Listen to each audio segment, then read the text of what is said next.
All right, so let's make some paint. Now, you'll notice that I kind of have a dropper here, and I got an eyedropper, something you can drop water with, is what you want. Now, one of the first things I need to do is I need to make the binder, okay? So what I need to do is I need to get some gum arabic. So right here, gum arabic.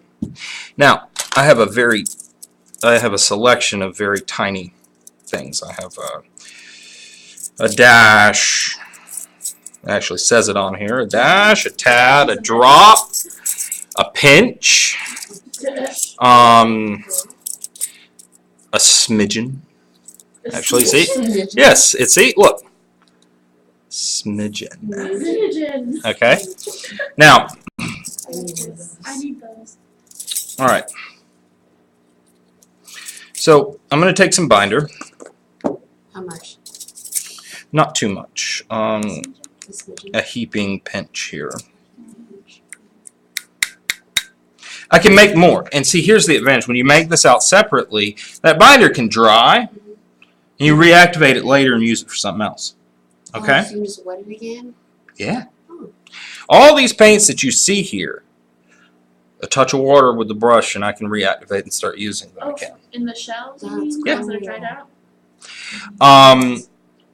So I'm going to make some binder.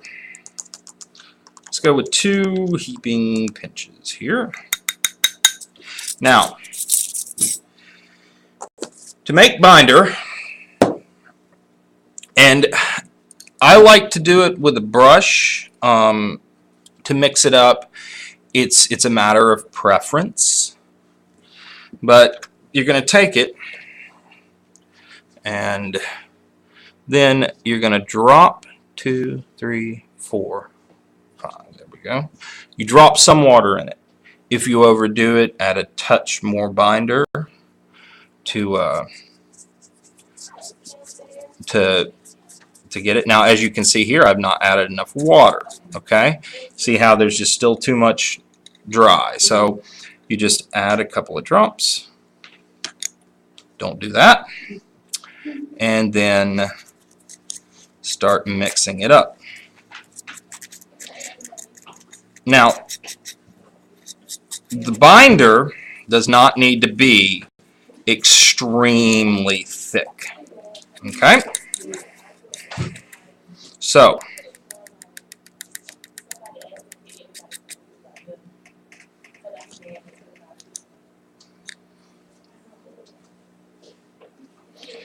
carefully add until you get it to really what is the consistency of paint. That makes sense? There are specific ratios that you can use. I am a person, I like to do it by feel. There's just something about it that, you know, really, I don't know, just, it makes the process just, I guess, a little more intimate, you know. I mean, you know this binder, you made it, and you look at its consistency, and again, if it feels a little too watery to you, you can add a touch of water, and you can do it by a drop, or you can just dab your brush in a little bit. And see, one of the advantages with the shells, because of the ridges in the shells, kind of makes the mixing go a little smoother. Really gets it nice and mixed up. So as you can see, now I have what is binder. This is gum arabic binder. Okay? Now, I'm going to purge that. Okay, let me get this off of here. That's such a better way than saying cleaning. Huh? Purge. Saying what? Purge. Instead of clean. Yeah. So, now, so in this shell, what we're going to make, I'm not going to make blue. Why? I got plenty of it. Green. Huh? Green? I could make a green if you want me to make a green. I have Verona Earth Green. That's cool. I have Nicosia Earth, Green Earth. Tealish. Teal. He'd have to add blue. Oh. Red Ochre, Raw Umber, Raw Sienna, Violet Hematite,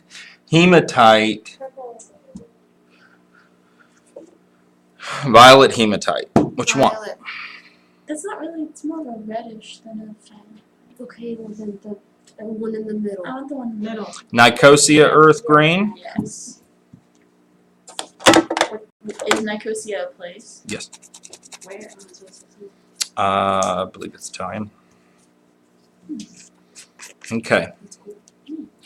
Now, one of the great things about using your own pigments is you can actually, if you have a glass and what's called a muller, all right, you can actually grind it down to be even finer.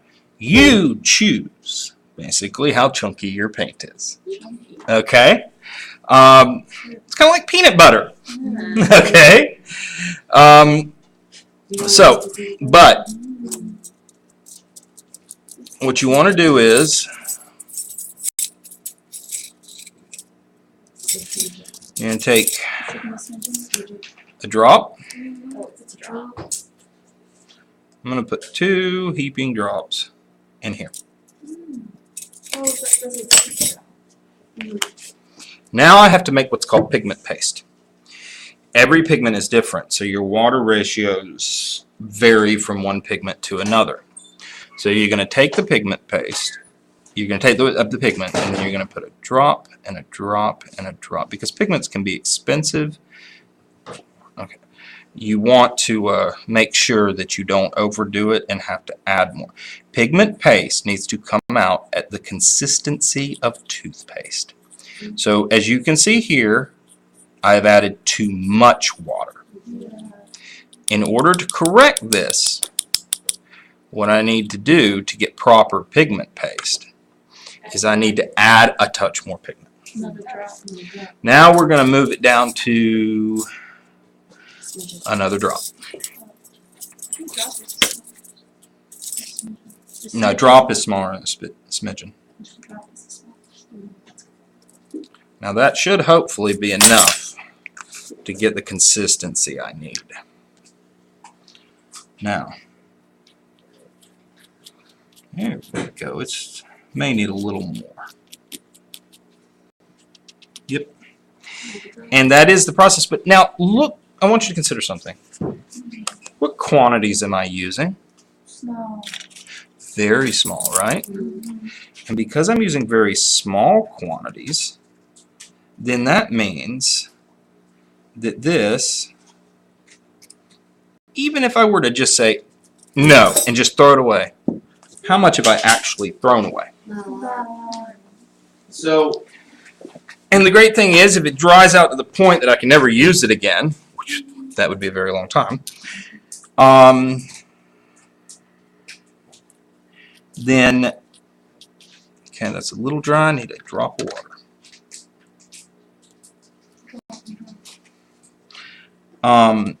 Then it's okay because everything is kept separate until I decide to make my paint. You see? So now I have pigment paste. It's kind of the consistency, and can you all see? And see here? So it's like the consistency of toothpaste.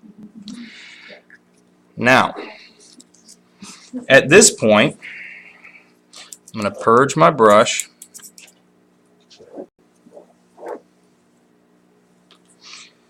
Now, if I was using the lead white or the minium, I'd be taking totally different precautions. I'd have the mask on. I'd most likely be wearing gloves. I would have a separate paper towel that I'd be using for drying after I purge the brush.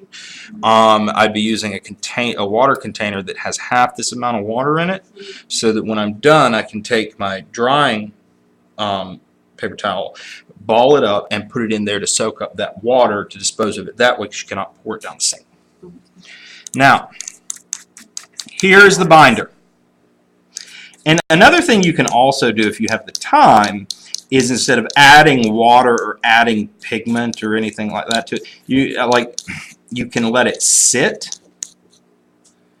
Okay? Like if you need to add pigment because you have too much water, just let it sit for a while and then it should reach the consistency you need. Now to do this truly properly, I would mix up a batch of binder and then leave it overnight.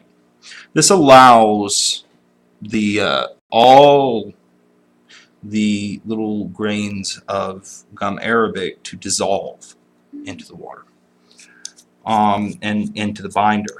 How do you know you have the right ratio of binder and pigment? The binder to pigment ratio is typically 1:1.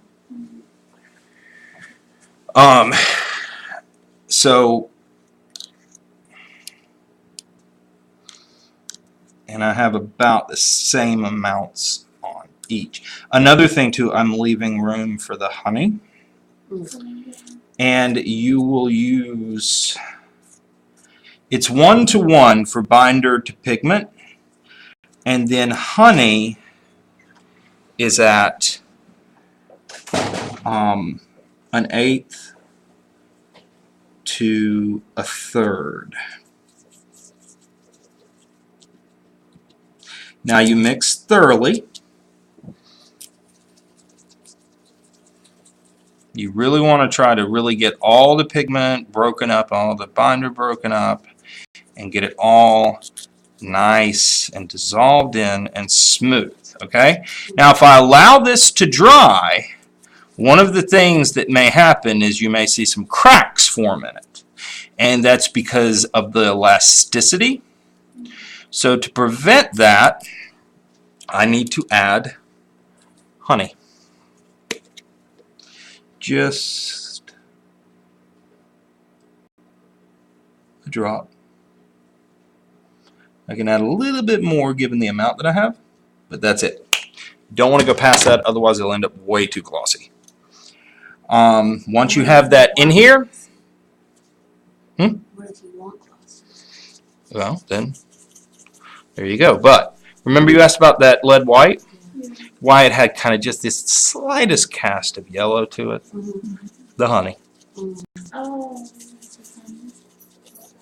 But once the honey's added in, you gain, significant elasticity to your paint. And if I feel like this paint is too thin, I can add, because I don't really want to add more pigment to it, one of the things I can do is add just the slightest bit of binder back in.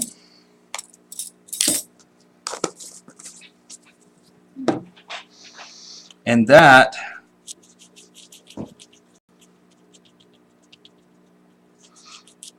and doing it this way, I mean, you're going to have to do a lot of extra mixing, but that'll thicken it up. And that right there is quite a bit of paint. In terms of medieval painting, this would be a lot, okay? And there you have it. How is that a lot? It looks like so little. Like, Well, it how says long will that watercolor. last you? That's true. It's watercolor. And consider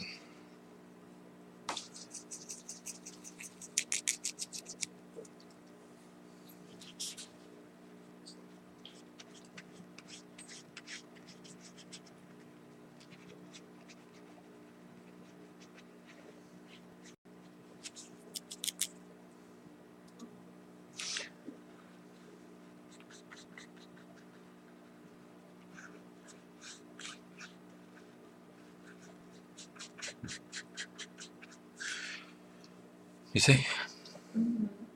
Okay. Now, when doing the medieval method, the next thing you need to take into consideration, this is not your end stage paint. you have to make another. You have to make what's called your one-to-one. It is the paint as it exists, it's the color as it exists, tinted to be exactly in the middle of the pure hue and pure white. So, what you want to do is, if you have something that you can make it in, of course, given that this already has the same green in it, I'm going to reactivate this. All I have to do is add some water and just simply keep working this. Alright, a stiff bristle brush is really the best thing. And if I need more paint added in, I can always grab a touch from here. As you can see, it's the same paint. Okay? So now I have my Nicosia earth green, right?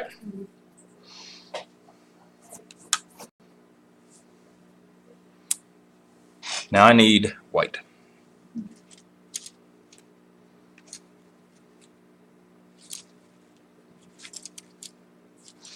I need something stiff enough to activate it. Now, notice that one's green, so I ain't going to use it.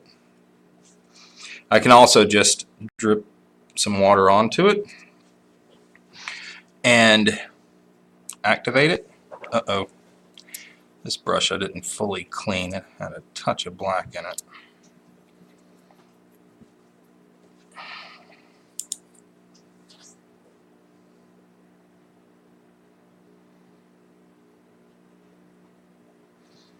Alright, so activate. Now notice how it starts turning white once I add the water. And what I'm going for is enough white to make that one-to-one.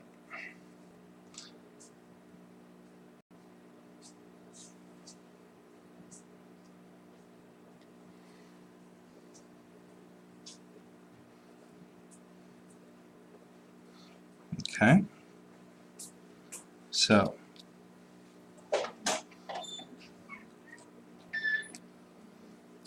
and with that,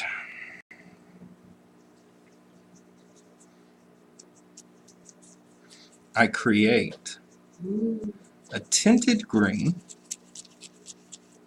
and if I need to, I can turn around and say grab a little bit more of this, drop it in,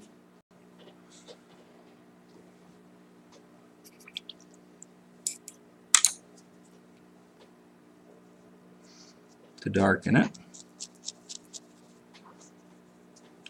and try to get in that middle so that what I have is this green, and white. Medieval illuminators did not mix colors with the exception of doing this right here. And that's it. The reason is simple. You use the colors as God intended. Okay? And you never shaded the color. You never mixed black. So, but you would use black. Okay? But you never mixed that. You only use white in terms of making this. And the reason is, in order to produce shadow. It's a piece I got from Sylvana Barrett. Alright, so you see this right here? See that dark red? That is the untinted color. The other is the one-to-one. Make sense? So you use the untinted in order to create shadows. Okay? Does that make sense? Now, we have paint. We have parchment. Parchment, real parchment, is goat, sheep, or calfskin. Okay? Now, this parchment is manuscript grade goatskin parchment from Pergamena in New York. This parchment is Crowley's from the UK. This parchment is significantly more expensive than the Pergamena, and you can tell when you feel it. So I'm going to pass these around. This is the Pergamena. This is the Crowley's. Both of these are manuscript grade. What's the other one made of? The Crowley's one. They're both made of goatskin. Oh. Real parchment, as I said, is made of goatskin, calfskin, or sheepskin. Okay? It feels like leather if you had a baby. Painting on parchment is not like painting on canvas or paper. Parchment is not absorbent. So anything you put on it sits on the surface, and you can feel that if you run your fingers over the one from Crowley's. Okay? Does that make sense? Are there any questions to this point? No? All right. Wait, Yes. How long do you need to use different types of paint? Paint on parchment? Or is it just the This type of watercolor is perfectly fine. Since the paper doesn't absorb, does it take a lot longer to dry than usual? Not as long as you think, but a little bit longer, yes. Okay? All right, we're going to take a break.